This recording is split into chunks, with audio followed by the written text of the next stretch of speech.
کیا آپ نے کبھی سوچا ہے کہ ہم دنیا کی عارضی چیزوں کے پیچھے کیوں بھاگتے ہیں اور ذرا سی مشکل آنے پر کیوں مایوس ہو جاتے ہیں؟ قرآن مجید کا 25واں پارہ ہمیں انہی سوالات کے جوابات دیتا ہے اور زندگی کی اصل حقیقت سے روشناس کراتا ہے۔ آئیے آج اس پارے کے اہم پیغامات کو دل کی گہرائیوں سے سمجھنے کی کوشش کریں۔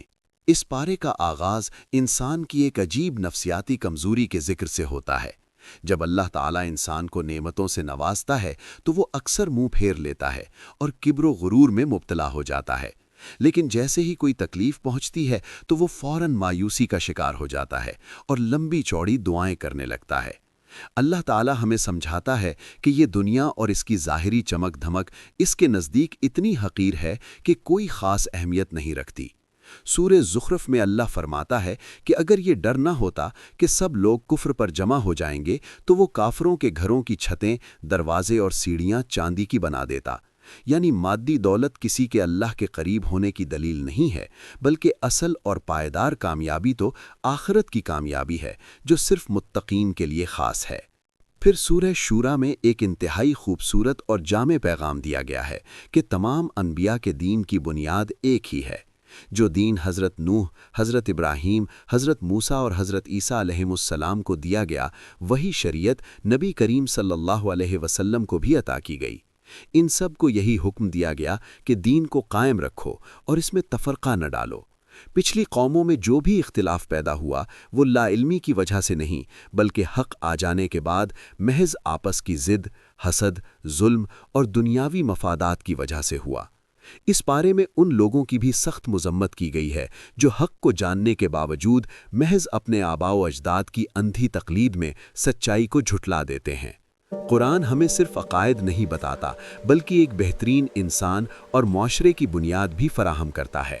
سورہ شورا میں مومنین کی اعلیٰ صفات بیان کی گئی ہیں کہ وہ بڑے گناہوں اور بے حیائی کے کاموں سے بچتے ہیں، اور سب سے بڑھ کر یہ کہ جب انہیں غصہ آتا ہے تو وہ معاف کر دیتے ہیں اور درگزر سے کام لیتے ہیں۔ وہ اپنے تمام اہم معاملات باہمی مشاورت یعنی شورا سے طے کرتے ہیں تاکہ مل جل کر صحیح فیصلوں تک پہنچ سکیں۔ انسان کو اس کی اصل منزل یاد دلانے کے لیے سورہ دخان اور سورہ جاسیہ میں قیامت کے ہولناک مناظر کھینچے گئے ہیں۔ ان لوگوں کا سخت رد کیا گیا ہے جو آخرت کا انکار کرتے تھے اور کہتے تھے کہ ہماری زندگی بس یہی دنیا کی زندگی ہے اور ہمیں تو بس زمانہ یعنی وقت کا گزرنا ہی مارتا ہے۔ اللہ تعالیٰ واضح کرتا ہے کہ زندگی اور موت صرف اس کے ہاتھ میں ہے، اور ایک ایسا دن آنے والا ہے جسے یوم الفصل کہا گیا ہے، جس دن تمام مخلوقات جمع ہوں گی۔ اس دن ہر امت خوف اور ہیبت کے مارے گھٹنوں کے بل گری ہوگی، اور اسی کیفیت کی وجہ سے سورہ کا نام جاسیہ رکھا گیا ہے۔ ہر انسان کو اس کا اعمال نامہ دکھایا جائے گا جو اس کے اعمال کی بالکل سچی گواہی دے گا، اور اس میں کوئی کمی بیشی نہیں ہوگی۔ اس دن سچے عقیدے اور تقوی کے سوا انسان کا کوئی دوست یا رشتہ دار اس کے کام نہیں آئے گا، اور نہ ہی کوئی کسی کا عذاب دور کر سکے گا۔